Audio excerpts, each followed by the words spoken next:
ni ukuvuga ikintu kibitera fani kibamo amafaranga menshi pe, Mm, numva habamo amafaranga kabisa. yego. Ni ukuvuga ikintu gikora ku bajene, Mm, ufata projet z'abandi ugatangira kuzivanga n'iraha, kandi iraha no gushaka amafaranga ntabwo ari ibintu bibiri bihura ni ibintu kabisa. bidakunze kujyana Ya, ugasanga ntabwo wajyaga mu bakobwa, kubera ko amafaranga aka kazi yabonetse. uhura n'abakobwa benshi beza batandukanye, ugatangira kubihuza amayoga, Mm, ugatangira kugendera kure y'Imana, atari yeah. biba byapfuye kabisa. Mm. Ni ukuvuga buriya barere bita ku ibambiro Ku ibambiro bambiro abantu bajya kabisa. bakurikira amakuru ya M23 adakeka abantu tujya tuhumva Bambiro kabisa iyo mwibutse ibintu ntabwo biba byoroshye kabisa. kubera Ni ukuvuga impamvu ibintu bigera hariya bigahenda cyane, byonyine kubirenza kuri barere yo ku ibambiro biba bifite amahirwe make cyane, baba bagomba kubikwambura hariya. No gutambuka kubera barere uri muzima ukagera hariya hantu ntabwo biba byoroshye kabisa. wambwiye ko utajya uhakumbura n'iyo hibutse umutwe uzunguruka, ni ukubera iki? Ni ukuvuga ni ahantu ushobora gukorera amafaranga menshi. Ushobora gusanga ku munsi uri gukora nk'ibihumbi 20, ariko muri weekend waba urimo gutaha ugasanga baguteze bakayakwambura. Urabona kukwica ni akantu koroshye kabisa. Ubuzima bwariya ntabwo buba bworoshye kabisa, sima cyakongera kubyibuka. Ni ukuvuga ngo ni akahe kazi mwabaga mwagiye gukora aho ngaho muri izo centre watubwiye? Ni ukuvuga haba hari akazi gatandukanye. Wowe ako wakoraga ni akahe? Akazi ko gutsimba. Gutsimba abantu bari za Rubaya na Masisi. Shout out to you guys. Hari n'abantu bazaganaga amabuye hano mu mujyi ku ma office yacu na Gisenyi bariyo, ndabasuhuje cyane. Abantu bose barize kuri iki kiganiro bari Masisi, ndabasuhuje cyane. Gutsimba rero ku bantu batabizi ni ukujya muri mine ugacukura amabuye y'agaciro. Mwacukuraga amabuye yitwa ngo iki? Ni ukuvuga nacukuye ahantu habiri. Nabanje aho bita mu ngwa, gucukura ingwa. Yego. Mbona amafaranga ntabwo ari kuboneka neza, njya muri Tromarine.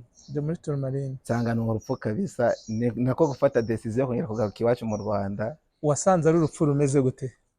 Gerageza kudusobanurira neza kuryo nk'umuntu utaragerayo wumva ngo Rubaya hava amabuye ya Tromarine ahita abasha kubona ishusho y'uburyo biba bimeze, ku buryo ubihita mu rupfu. Ni ukuvuga ushobora kubyumva ko no kujya kuzana amabuye ukagira ngo no kugenda bisanzwe. Ni ikosi riteye ubwoba cyane kabisa. Ni icyo ushobora gusanga kirimo nk'abantu 300, ntabwo ari ukumanuka bisanzwe gutya, nuko umanukira ku mugozi, nko kujya kubere rya Bigogo ukaba wamanuka kabisa. Ni ubuzima butoroshye cyane, hari ntabwo biba byoroshye. Tuganirire utubwire. So ni imyobo bicukuye mu misozi munsi, noneho mukamanuka ku migozi. Mukamanuka ku migozi, haba harimo gaze. Ku buryo wenda ubundi kugira ubone amafaranga biba bigusaba gukora amanywa na nimugoroba, amasaha 24 kabisa. Uri mu mwobo ntabwo wamenya kumanwa ngo ni ryari, nimugoroba ni ryari. Urumva ubuzima buba butoroshye. Hari ukuntu wenda ubuzima buba butoroshye, hari ukuntu muba murimo gutsimba, kuko imyobo biba yegeranye. Ushobora kuba muri gucukura ugasanga muguye ahandi hantu abantu barimo gukorera. Mwe mutari mwagera ku mari, abandi bo bageze ku mari. Bro, hari ahantu umupanga kabisa. Sure. Abantu badicana bapfa nk'ibishyimbo kabisa. Ni ukuvuga nge nta n'umujene nagira inama yo kujya hariya ahantu. Ahubwo inama nagira abajene muri rusange ni ukwihangira umurimo. Bike byacu dufite tukayibyaza umusaruro. Ibindi byose aba ari ukwihangana, bigenda biza gahoro gahoro. Kuko urumva ushobora kwirukira byinshi ngo ugiye ngo gucukura amabuye y'agaciro muri Congo ukahaburira ubuzima. Yes, greetings ladies and gentlemen, introducing Jarud Health. We back again. Uyu munsi ngiye kuganira n'umujene bita Haruna. Assalamu alaikum. Wa alaikum salam wa rahmatullahi wa barakatuh. Alhamdulillah. Ejo twatugiye gukora ariko ntabwo byagenze neza kubera impamvu z'ikirere. Even today ntabwo byoroshye gukorera hano, ariko nibaza ko naduhinduye location araba ari impamvu y'ikirere. Haruna, umeze neza? Ndashima Imana, nimeze neza cyane kabisa. Nyuma y'igihe boro twifuza kubikora time no guhuza bikagorana, ndakeka uyu munsi ni right time, rero turabishimira Imana sibyo. alhamdulillah. Haruna, mu magambo make umuntu tugiye kuganira ku bantu bakuzi wenda bisanzwe mu kazi cyangwa se batagusobanukiye neza cyane, wababwira ko Haruna ni umuntu ki, akora iki nyine gutyo? Naho mu cyamake Haruna ni umuntu wakoze utuzi twinshi dutandukanye. Hari abo tuziranye nkora muri resitora bita disi imbere ku musigiti kwa Daniel. Yani papa wanjye kabisa, ndamukunda cyane kabisa. Papa wawe byanyabyo kabisa by'amaraso. Nakoze ikimotari myaka igera muri 5. Nyuma yo kuva mu kimotari nagiye aho bita muri Congo i Masisi, aho bita Karambagiro. Sima cyangwa kongera kwibuka ubuzima bwari ntabwo byari byoroshye kabisa.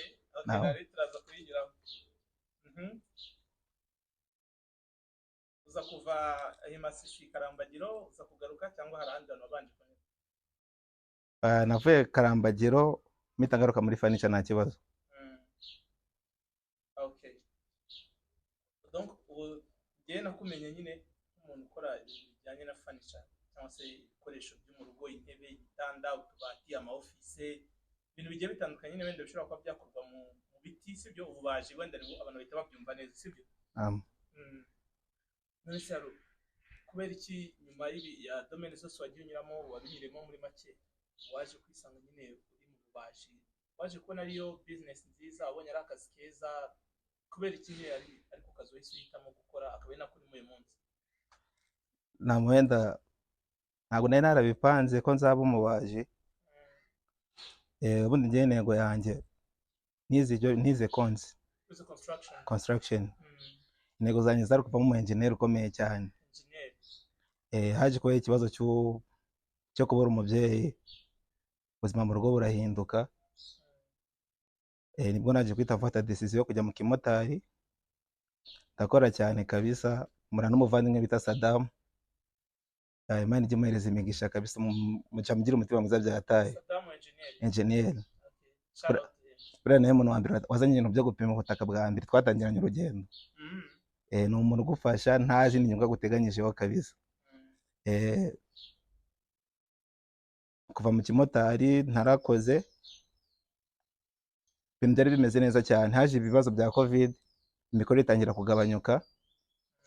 Nza kwicara ndatekereza ndavuga ntabwo nagize amahirwe yo gukomeza kwiga construction na university, byose nzabyiga nyine bume engineer ukomeye. Ndatekereza ndavuga amafaranga moto nari mfite narayigurishije njya kwiga ibintu byerekanye no kubaza.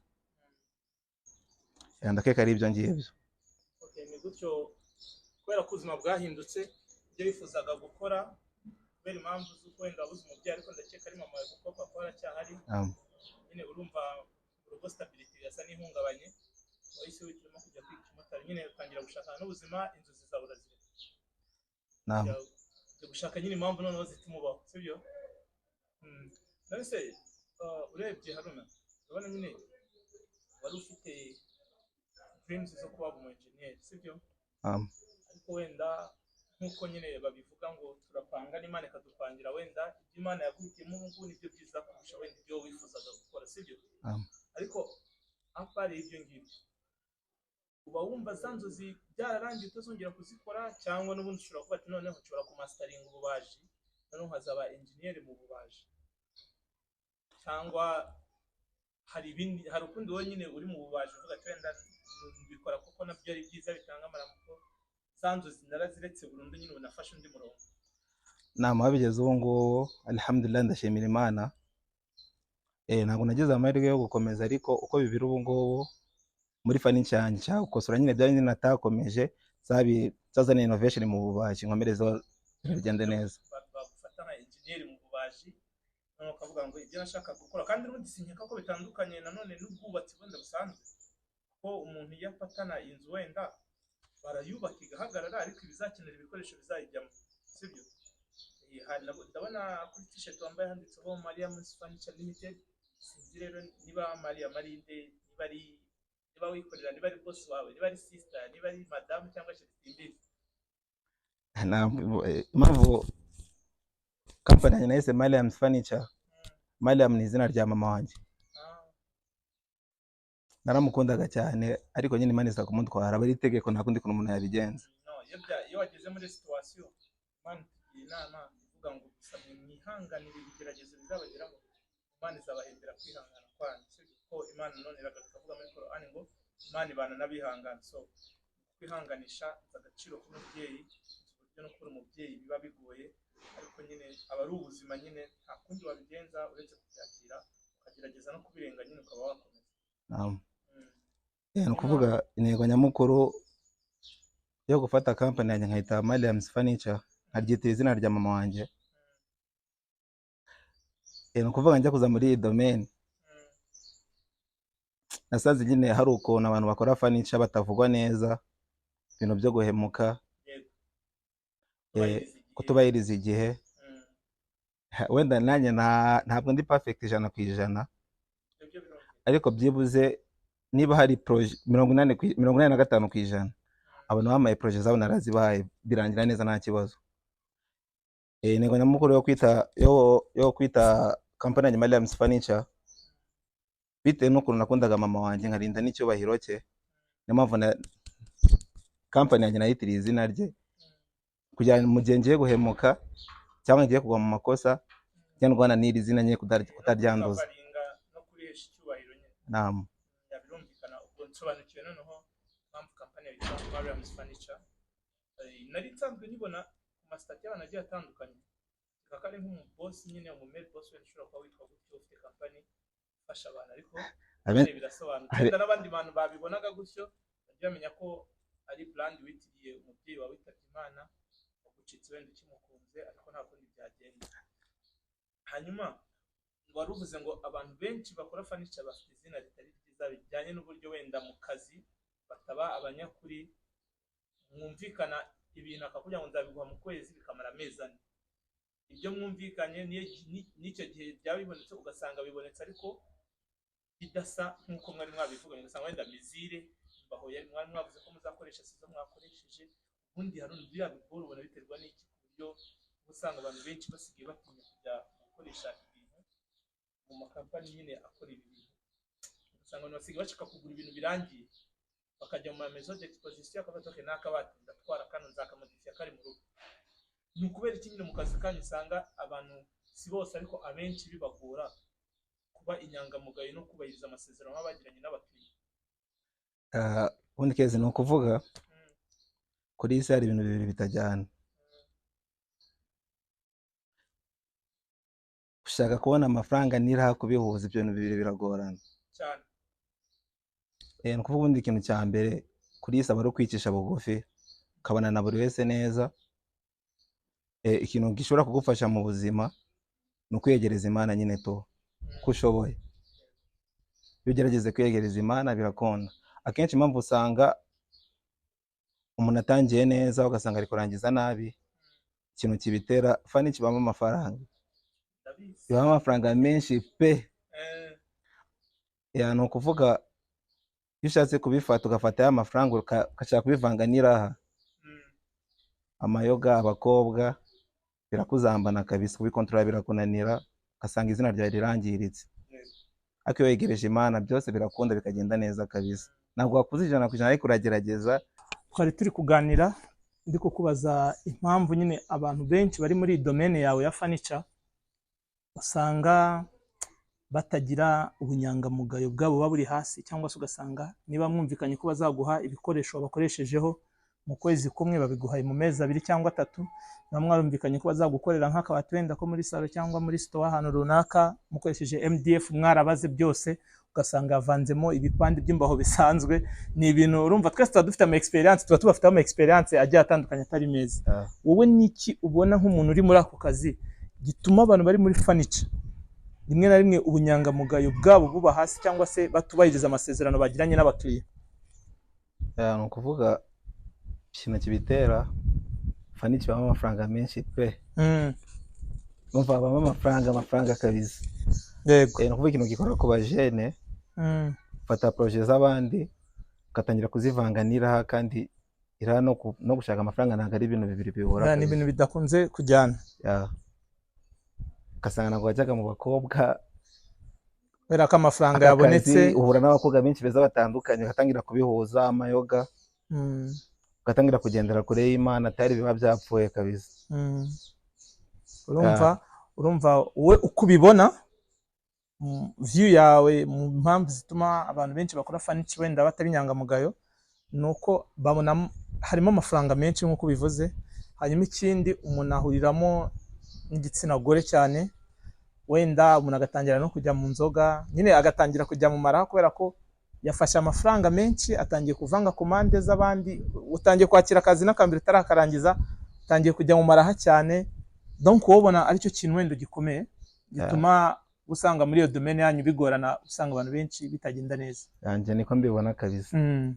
Hanyuma Haruna, naye nigeze kukubaza ku kibazo cy'uburyo wenda watangije kampani yawe. Wambwiye ko watangiye kampani ya Mariam Furniture ari ukuvuye mu kimotari. Uyu munsi ufite abakozi bangahe muri kampani? Donc kampani yawe igeze he? Ufite abakozi bangahe? Bimeze bite? Vision ufite ni ni ukuvuga kampani ubu ufite abakozi bagera ku 8, n'abanyeshuri bagera kuri 6. Vision yanjye ni ukwiteza imbere nk'ibisanzwe. Yego. Nkafasha n'abajene nyine abigisha umwuga, tugafashanya tugatezanya imbere. Bugeze kumbwira nyine uburyo bigeze muri 2020 covid maze kuza, kuko wari ufite inyota yo gushaka amafaranga, wabonye utakomeza kwicara mu rugo, uhitamo kujya i Masisi. Wahageze gute? wari ugiyeyo wumva uzamara igihe kingana gute? Kubera iki nyine wanze kwihanganira kwicara mu rugo ugahitamo kujya i Masisi? Wanambwiye ko hagize experience itari nziza, byari bimeze bite? Dutangirira uburyo wagiye i Masisi no kugeza uvuyeyo. Ni ukuvuga muri 2020 ibintu ntabwo byari byoroshye kabisa. Abumvaga amaradiyo, umumotari yarariraga byatari kabisa cyane kuko urumva nta ngendo zitari ngombwa zari zemewe. Ntabwo rero abantu bagombaga kuva mu rugo, kandi mwebwe abamotari batwara abantu kuko bari kujya ahantu hamwe bava ahandi, so ntabwo byari gukunda, mwagombaga nyine kuba mugowe muri icyo gihe. Ni ukuvuga umushyitsi wanjye bita Eric wo mu Ngororero yaranganije arambwira, bro, hari ahantu haba amafaranga kabisa i Masisi abita Karambagiro. Ndavuga nta kibazo, nanjye reka njye kugerageza. Urumva za crise kumenyera gukora ku mafaranga, ubuzima bugahinduka. Ntabwo washoboye kubyihanganira kabisa. Nibwo buryo nagiyeyo, ariko ubuzima bw'abana buba bworoshye kabisa. Gute? Ni ukuvuga amafaranga urayabona, ariko uko uyabona ni nako yagenda.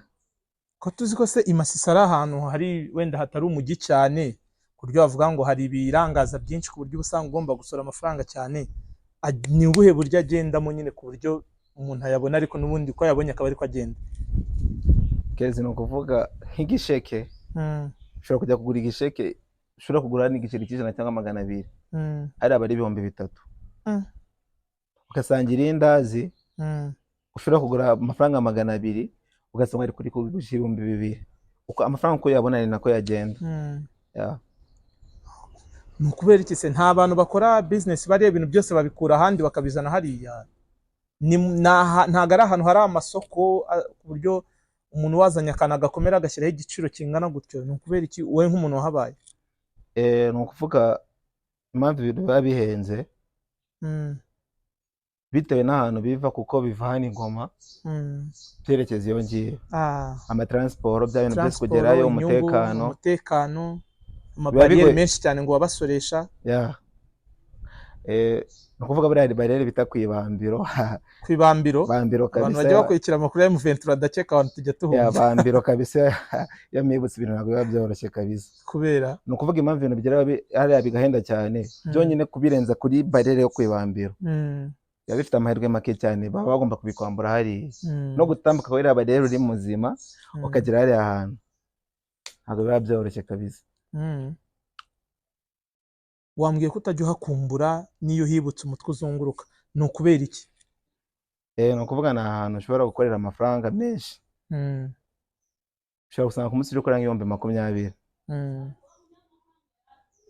ariko muri weekend waba urimo gutaha ugasanga baguteze bakayakwambura.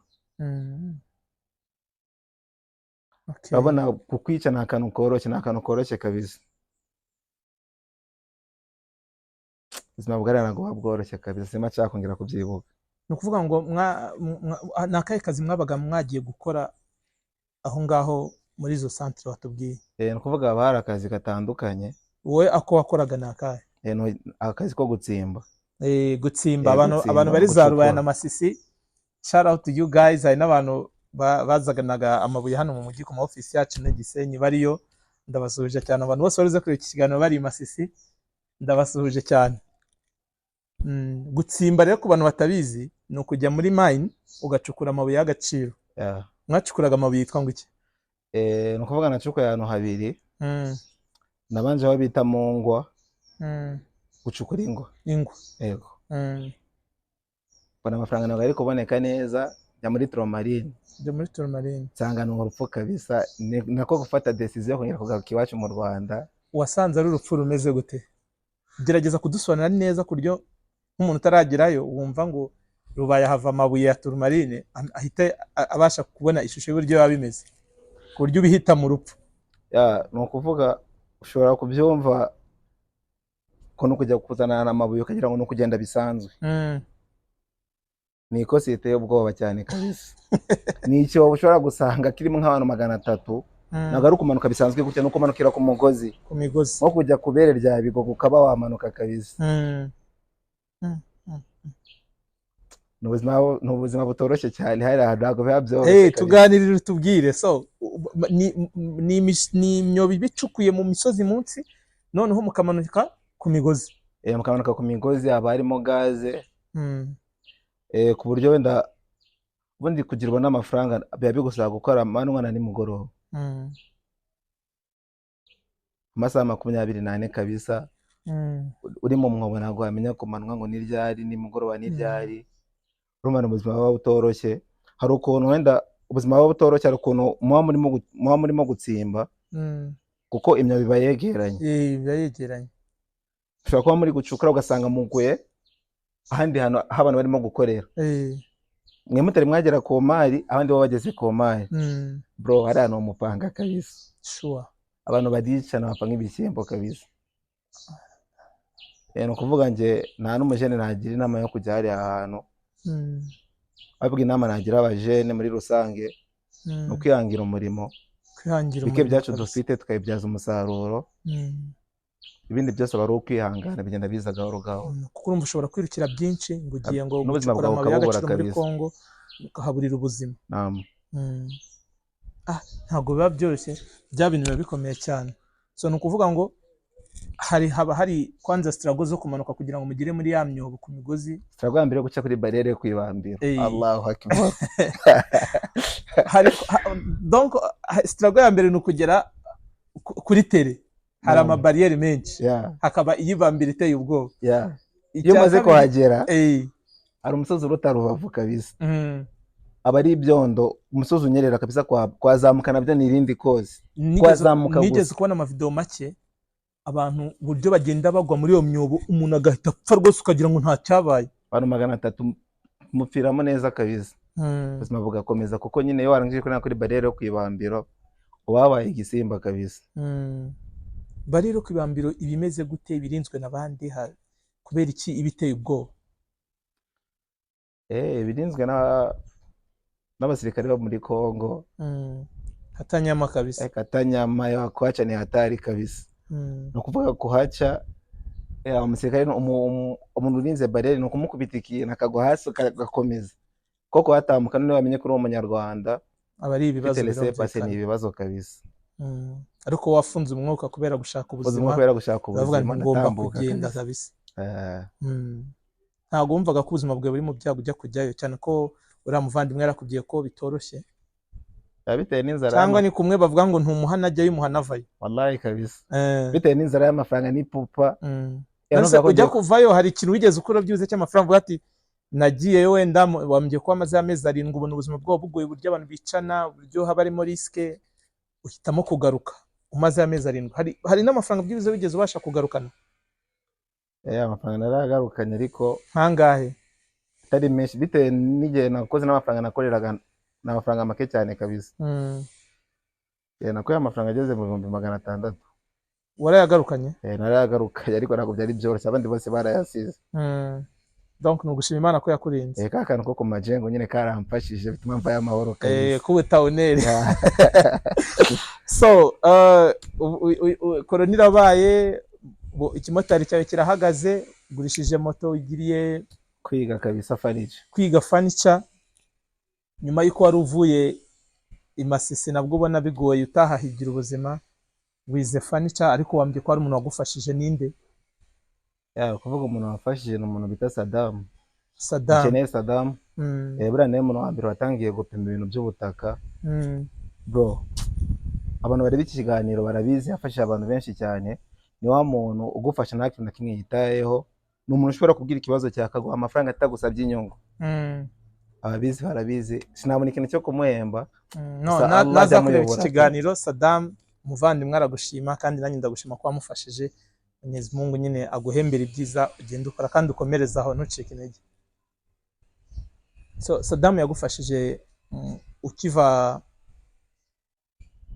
imasisi kuvuga Saddam yamfashije naraje imasisi kugira moto nari mfite kugira nyigire no gutunga umuryango mbese ni ibintu byinshi kabisa amaye 200 ari amafaranga natangiriyeho nyine yankurira ubuzima kugeza aho ngejeje ubu ngubu Saddam yaguhaye support nawe n'ikibazo ndamuhamagara kama support nk'ibisanzwe kabisa ku 200 Allah azaguhereza ijuru na kindi kintu nagusabira amen hanyuma ujya kwiga furniture ubwo byagenze gute wigiye muri ishuri byagenze bite kugira ngo uyu munsi uri capable ko ufite company yawe niga furniture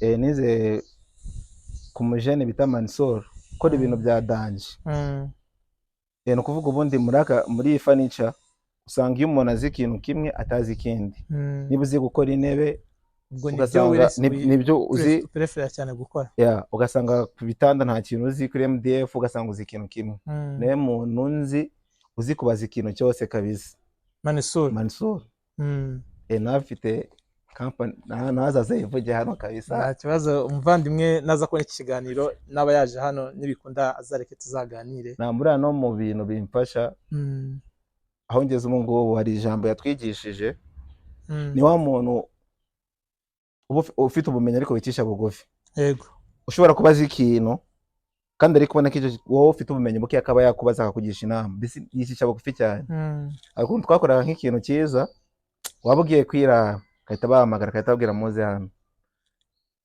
kavuga ikintu mugomba kugenderaho mujye mumenya ko icyo nzi ijambo mugomba kugenderaho icyo nzi cyo nuko ntacyo nzi icyo nzi cyo nuko ntacyo nzi no kuvuga n'ubu ngubu ari ukuntu nkoze ikintu nyine wa maximize kabisa uko umuntu yagishakaga gufatana ko wakimuhaye kabisa bajya kwikomanga mu gatuza bavuga ati Mansour yambwiye ko ngomba kwibwira ko ntacyo nzi kugira ngo ntirara inkomeze nshakisha ubumenyi urumva ko ni ijambo ryiza rigomba kujya rigufasha mu buzima kugira ngo utirara kuko kwirara ngo nizo ngabo uburemye zizakurwanya ubundi mu bintu byose ubukora iyo uri kwiyemera mu kintu uvuga ngo ngiye nageze gutya ndabasha ibintu byose ngo uri kurema ingabo zizakurwanya ngo umuntu wumva ko yamaze kumenya ntago akomeza kwiga kandi tuzi ko izi domaine zanyu n'ibindi byose birakura buri mwaka bigenda bihinduka so urumva ko Mansour akubwiye ijambo ryiza wanambwiye ko iriya decoration tubona muri Hayati ari wayikoze kabisa imagine na ahantu abantu benda bahagiye barahazi n'abatahazi nibajya bazabibona bazahita babona ko Mansour nyuma yuko yaretse career ya football hari ibindi bintu yagiyemo kandi nabyo abikora neza nk'impano kabisa muhanga cyane kabisa so wazumbaza kubijyanye no kuba wenda ushaka kwamamaza hano mbaza tse bisaba iki shaharu nkubwiye mukuri nta kintu kidasanzwe bisaba uretse kuba twaganira urumva ntabwo nshobora gufata platform nk'iriho abantu 9,000 mu gihe kitarenze imyaka 2 turebwe n'abantu 500 byibuze buri interview dukoze mu gihe cy'ukwezi urumva iyo byagenze neza hari n'igihe bizamuka hari n'igihe bijya munsi ariko niyo minimum mu kwezi tuba dufite urumva, kandi turebwa n'abantu bari hano muri Gisenyi cyane n'abanyarwanda bari hanze n'abandi bose, urumva YouTube nitoranya, ariko iyo algoritme ziri kunyereka imibare mbona ko abantu bari hano muri Gisenyi batureba cyane. Nanashishikariza n'abandi bantu bashaka kwamamaza amafaranga make kandi hari ikintu byakora kuri business yawe, nyine bituma ukomeza kubona inyungu irenze, abantu bakamenya ibyo ukora, kuko urabona Haruna niba MTN cyangwa Bralirwa zishobora gufata niba zinjije miliyoni 100 zigakuramo 30 zikavuga ngo aya ngagiye kujya muri advertisement, no bari abantu babazi ibyo bari gukora, sibyo? So nawe nakubwira ngo n'abandi bumvireho, ntago bigoye, ibintu byoroshye, turaganira, ntago tubikorera ubuntu, kugira ngo nyine wabivuze ko ikintu cy'ubuntu ntago nyine umuntu agiha agaciro kabisa. So n'ibintu byoroshye, ntago bigoye, n'abandi bashaka no kumamagara kuri phone tukavugana, ubundi tugakora tukiteza imbere. So Haruna turibuze kuganira ikiganiro tuzakora, ndakeka guhereje kwa gatanu mu kiganiro tuzakora Kivu Sport Updates na Mido na Kakule, tuzaba twatangiye kwamamaza Mariam Fanisha hano. Ni by'agaciro kuba nyuma ya Janet Auto Paint tugiye kwakira na Mariam Fanisha. Kera tutaratandukana, ikindi kintu nashaka kubwira ababyeyi muri rusange, yego, aba bana uri kubona bari kunanirana muri iyi minsi, ukabona umwana nta mico myiza afite, amakosa menshi nyabara ku babyeyi. Kubera iki? Ababyeyi mufata abana banyu mubagira inshuti zanyu, mubiyegereze, ibintu bizagenda neza cyane. Wambwiye ko hari umwana mu banyeshuri ufite bazanye, ariko bamuzana ubona yarabaswe n'ibiyobyabwenge. Ntago ari umwe, bageze kuri 3. Ni 3, ariko uyu munsi uri kubafasha. Impamvu uvuze iki kintu nuko ugeze kuvuga ko ababyeyi bona batagiha umwanya abana babo, ntago bagishaka kubagira inshuti zabo kabisa. Abana nabo rero bagahita bigira mu biyobyabwenge. Ari nacyo kintu abazungu baturusha. Abazungu bafata abana babo bakabagira inshuti zabo. Yego. Umwana atinya gutakaza bwa rukundo rw'umubyeyi, kurya no kumana biba byoroshye. Niyo umwana afite ikibazo kukikubwira biba byoroshye ukaba kwisanzuye, ariko iyo yigize intare ntago byavamo kabisa. Niyo mpamvu abana bananirana. None uyu munsi uragira inama, kubera ko bijyanye n'ibyo ubona abana bakuzanira, buryo babazana barananiranye, ariko kubera kubana nabo no kubigisha akazi ukabona bagenda bahinduka bagaruka murongo mwiza, niko kari n'umusanzu uri gutanga ku gihugu na community tutuyemo, yo kuba wafata umwana ari mu biyobyabwenge ugatangira kumwigisha akazi. Ni ikintu cyiza, nanjye nagushimira. Hanyuma haramutse wenda mbarize n'abandi babyeyi, haramutse hari umuntu ukeneye kuzana umwana we kwiga umwuga w'ububaji, ni icyo asabwa nyine kugira ngo ubashe kuba wamwakira? Nta bintu bikomeye asabwa, no kugira ikintu yigomwa, kuko ntago nabimukorera kubusa, kuko ntago yahereza akagaciro ibiragiye gukora. Kandi mwebwe iyo nguciye mu jambo, iyo muri kwigisha abanyeshuri ni pratique, nta teori baho. Niba ari urubaho uramubwira ngo rukate gutya, uruteranye gutya, urufunge gutya, utera amarive gutya na gutya, ibintu nk'ibyo ngibyo, urumva ntago nyine umwana kameme yaza kwigira ubuntu. Ntago urabona ubushobozi wenda bw'akarere cyangwa abandi bantu bagufasha ku buryo ibyo babyitangira nawe ugafasha abana, ariko nzi ko umutima ufite. Rero kugeza ubu umuntu ukeneye ko umwana we yiga umwuga agomba kugira ikintu yitegura kuza afite, hanyuma umwana ukamufata ukamwakadira ku buryo nawe avamo umubaji mwiza. Ni ukuvuga nta gipimo cy'ibintu tugusaba ugomba gutanga, njya ngufasha bitewe nuko waje. Icyambere donc ni ibiganiro. Ibiganiro kabisa. Hagira umubyeyi wumva ko wenda bisaba ubushobozi buhambaye, ndaza gupinga nimero zawe muri comment, abantu bajye banamenya n'uburyo bwo gukoresha YouTube. Niba ukeneye izi nimero za Haruna nabivuze gutya ko ndibuze kwipininga, wowe ujya muri comment uhita ubona comment iri hejuru iri gukomeza nyine gutopinga up, kugira ngo baze kuguhamagara bakubwira ati wenda Haruna mfite umwana tugiye kujya wenda turi mu vacances ndashaka kumwigisha. Ni byiza ko umwana amenya imyuga myinshi igiye itandukanye, sibyo? Kenzi buriya hari ikintu cyari kikunda kumbabaza byataye. Niyo nambutse ahantu nkumva abantu bari kuvuga ngo abanyamajyego ni imburamukoro, icyo kintu cya mbere kimbabaza kabisa. Najya kureba nareba imana ziri ku majyego, ashize nk'imyaka 10 abakapiteni b'igihugu baturuka ku majyego. Yego. Abatoza bagiye batoza abantu bakomeye baturuka ku majyego, abashehe benshi baturuka ku majyego. Ahubwo imana yaturutse ku majyego, imana ikomeye muri iki gihe itaraturutse ku majyego, sanga ari wowe wenyine, kandi nawe nzakurikirana neza ndebe nge nta trace uzabona. Nese ubundi ubona ari ngiye mpamvu banakoze kuvuga ngo abantu bo ku majyego ngo ni imburamukoro iki nuko babashinjaga ko ngo bumvaga ko bazakira umupira gusa bakanga kugira ikindi kintu bakora. Gira inama bagira ariko abajene muri rusange. Inama nagira abajene muri rusange, akuvuga ubundi nta kintu kamara kibaho kuri iyi si. Nta no kumva ko ugomba gukora ikintu kimwe byibuze kugira ubeho mu buzima bwiza, uba ugomba kuvuza ibintu bigera nko kuri bitatu bitandukanye, ku buryo kimwe cyanga ukaba wagerageza ikindi. Ni ukuvuga njye niyo nava hano nkajya ahandi hantu life ntabwo yagorana. Kuko ufite umwuga. Mfite umwuga, ifite imyuga igera kuri 3 n'indi mba nashaka gushyira hanze. Ni ukuvuga inama nagira abajene muri rusange, nakwishingikiriza ikintu kimwe, ngomve kuzakina umupira gusa kuri abavandimwe baba ku majengo. Urugero rwiza turarufite rw'umuvandimwe Maikoni, akoze ibintu byinshi bitandukanye cyane. Abajene rero tujye tugira ishyari ryiza ariko yo kugira ubumenyi butandukanye kabisa. Niyo nama nabahereza, kutishingikiriza ikintu kimwe, kiga n'umwuga ukawufatanya na bya bindi, kimwe cyakwanga ukagerageza n'ikindi, ku buryo uba multitasking, ku buryo ushobora gukora ibintu bigiye bitandukanye. Ndabona iminota itujyanye mu kazi, ndabona barimo kuguhamagara cyane. Ndumva twasoza, niba nta kandi kantu bibagiwe ndashaka kubwira abantu bari buze kureba iki kiganiro. Ndakeka ibindi bihagije, mu bindi biganiro tuzagirana. Nakagaruka tuzagira n'ikindi gihe cyo gusanga Haruna mu kazi, tuganire n'abakozi be, tuganire n'abanyeshuri be, turebe nyine ibyo yatubwiye hano koko ariko biri kuraninga hariya. Hanyuma ndasuhuza abandi bantu bari muri domaine nk'iya Haruna, harimo ba Thierry, harimo ba Mustafa, harimo ba Abel. You guys muri gukora akazi ka fresh, mukomeze mwigishe n'abandi bajene imyuga. Na Manisura teacher wa Haruna. Impamvu uyu munsi Haruna yicaye hano muri company ya Haruna Furniture yitiriye umubyeyi witabye Imana, nuko Manisura yamufashije. Shout out to you Manisura, Imana ikomeze guha umugisha kandi ukomeze gutanga ubumenyi kuri benshi, kuko urabona uyu munsi Haruna naye hari abandi bantu ari gufasha, yakreye imirimo, yahanze akazi, ari no gufasha igihugu muri rusange. So mbere yuko dusoza, reka nongere nibutse abantu bakeneye amarangi. Uri kubakisha inzu cyangwa se ufite imodoka ikeneye gukorerwa retouche, amarangi meza ya qualité avanzwe n'imashini nziza z'abahanga, nta handi wabisanga uretse muri Janat Auto Paint. Niba ukeneye kuba ufite inzu nziza nk'aha turi Haruna, urabona hano hantu twicaye ko nari heza, ubwiza buragaragara kubera amarangi. So ukeneye first of all abantu baguha idea y'amarangi uri butere ku nzu yawe, urumva ukeneye n'amarangi meza ya qualité. So ibyo byose muri Janat Auto Paint birimo. Abantu bari Gisenyi n'Igoma na Musanze mushobora kuduhamagara, Janat akabakorera delivery. Nyaboneka feel free mu muhamagare, niba uteganya kubaka cyangwa uri kubaka inzu, aze apatana inzu yose, akubwira turishyura amafaranga ya naya, aguhe na idea y'amarangi wasiga mu nzu yawe, kuko niyo mwuga we, niko twabivuga. Akorera kuri Dodane ya mbere kuri station Marine, hateganye no kuri alimentation yitwa Dawidi, ndakeka abantu benshi barahazi. Mugereyo mubaze, musobanukirwe.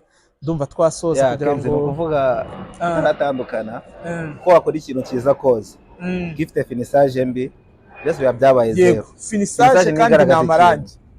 Natwe ibintu dukora amarangi tuyagurira kwa Janat mu Mugane, agira umutima mwiza cyane. Ntimwumva na Haruna amarangi ayakura kwa Janat. So you guys namwe mukeneye amarangi meza, Janat ni umuntu uzi kuganira, sister ufite umutima mwiza byatari, uca bugufi, mail boss wanjye kabisa. Ubu niwe muntu dufitanye contract, niwe muntu twamamaza, niwe muntu watwizeye for the first time, aratwishyura kugira ngo tumwamamarize, kandi ndakeka ko feedback azagenda yibona uko iminsi ishira n'indiza. Nizera ko ni mwaka 2025 tuzaba turi kumwe. Haruna, ndumva twasoza rero, ariko tutarasoza ari utubazo nyine twita this and that hano. Ndashaka kukubaza, uri mariye, ufite famille cyangwa uracyari umujene? Urishaki, uracyari single? Ndacyari single kabisa. Uri kubanza kubaka kariyeri? Kuvuga muri njye mba narashatse, ikintu cyatumye yenda bitinda, yarasigaranye abavandimwe bari bakiri bato.